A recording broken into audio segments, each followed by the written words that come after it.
कि जितना जोर हम में है, और बुढ़ा साहब आपने ऐसा कैसे बोला, हम लाचार हैं, कमजोर हैं, मजबूर है। अरे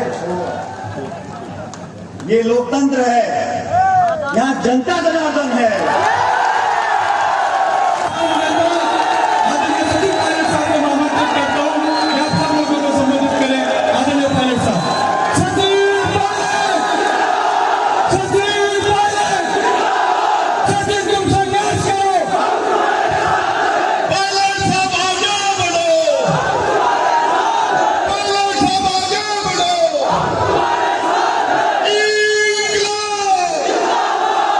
अभी आप जानते कुछ दिन पहले कुछ और बयान थी, उनकी भी मांगे थी।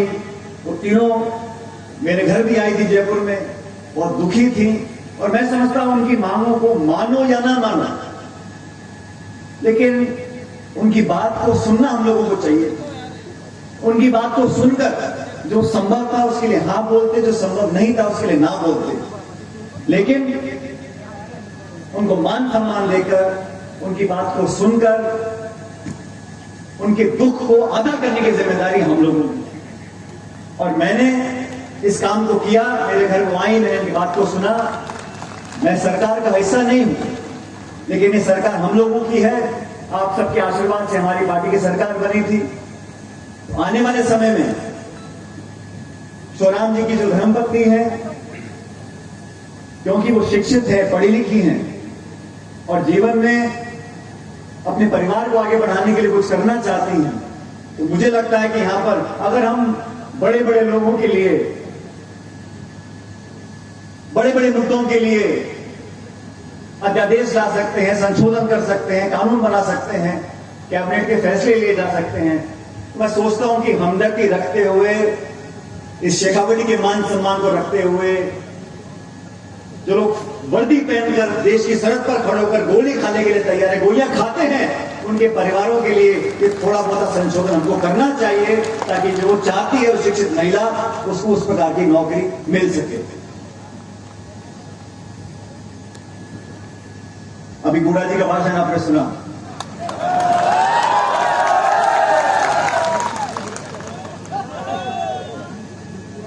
कुछ हफ्ते पहले उस किसान को, किसान और जवान की पहचान है। मैं तीसरी पीढ़ी का फौजी हूं। मेरे जो दादा थे वो पढ़े लिखे नहीं थे, तो फौज में हवलदार की नौकरी करते थे। वहां से रिटायर हुए और स्वर्गीय पायलट साहब ने पढ़ लिख कर एक एयरफोर्स की नौकरी करी, 15 साल लड़ाकू विमान चलाया। और जब मैं बहुत कम उम्र में सांसद बन गया,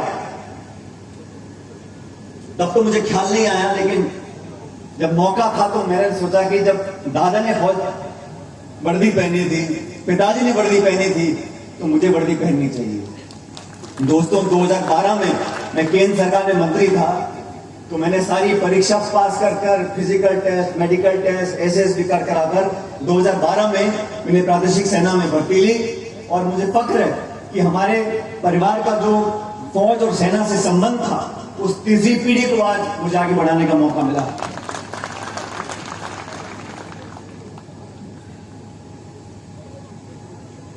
देश और प्रदेश के अंदर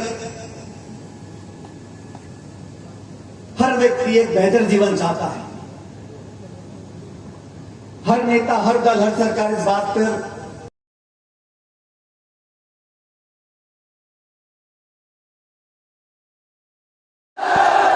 मुझे आवाज नहीं, क्या बोला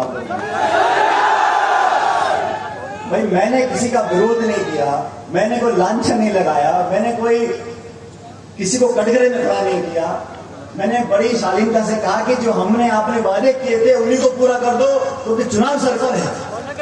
जैसे गौड़ा जी ने कहा, ये 5 साल बीजेपी, 5 साल कांग्रेस की जो परिपाटी बनी है पिछले 35 सालों में, इसको अगर रोकना है, इसको तोड़ना है, अगर दोबारा जनता की सेवा करने का मौका हम लोगों को चाहिए, तो हमें ऐसा कुछ करना पड़ेगा कि जनता का विश्वास हम लोग जीत सके। इसलिए आज इस सभा में आप सब लोगों ने बहुत आशीर्वाद दिया, और खासकर हमारी शहीद की जो वीरांगना है, इसके भविष्य के बारे में चिंता प्रकट करी है। मैं सभी वक्ताओं को आश्वासित करना चाहता हूं कि जितना जोर हम में है, और बुढ़ा साहब आपने ऐसा कैसे बोला, हम लाचार हैं, कमजोर हैं, मजबूर है, अरे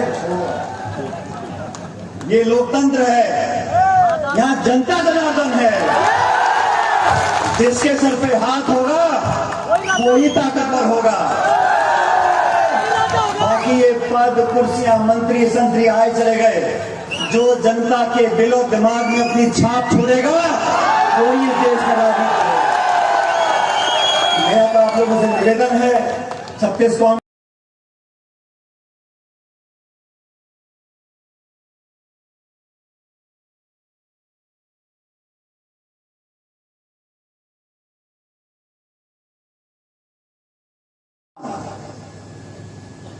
लेकिन मैं समझता हूं इस देश और प्रदेश में जो राजनीति करते हैं जो लोग,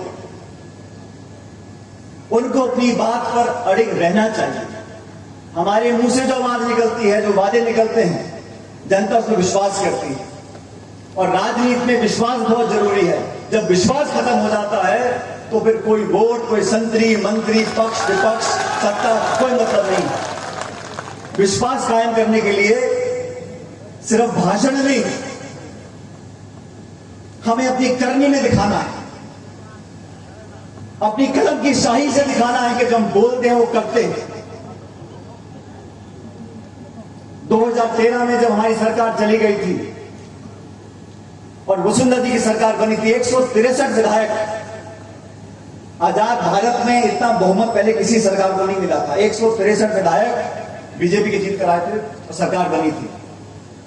उस समय मुझको जिम्मेदारी दी गई थी विपक्ष की बागडोर संभालने की, और प्रदेश कांग्रेस का अध्यक्ष जब मैं बना तो 5 साल तक लगातार हम लोगों ने संगठन के लिए, किसानों के लिए, नौजवानों के लिए संघर्ष किया, और तब ने संकल्प हम लोगों ने लिया था और आरोप हम लोगों ने लगाए थे कि राजस्थान में स्वच्छ राजनीति हम लोगों को चाहिए। छल कपट की राजनीति, भ्रष्टाचार से लिप्त राजनीति, उसका मुकाबला हम लोग करेंगे। हमने सड़कों में, गलियों में, खेतों में, मंचों पे भाषण दे देकर कहा था कि भ्रष्टाचार के खिलाफ हम कार्रवाई करेंगे, और हम लोगों ने कहा था वसुंधरा जी की सरकार में बहुत सारे भ्रष्टाचार के मामले सामने आए थे।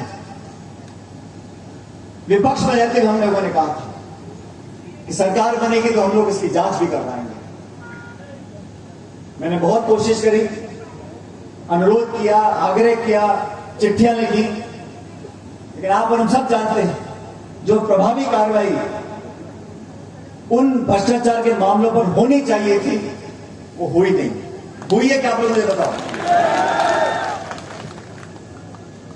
उसके अलावा बहुत से मामलों की जांच चल रही है, उन सबका मैं स्वागत करता हूं।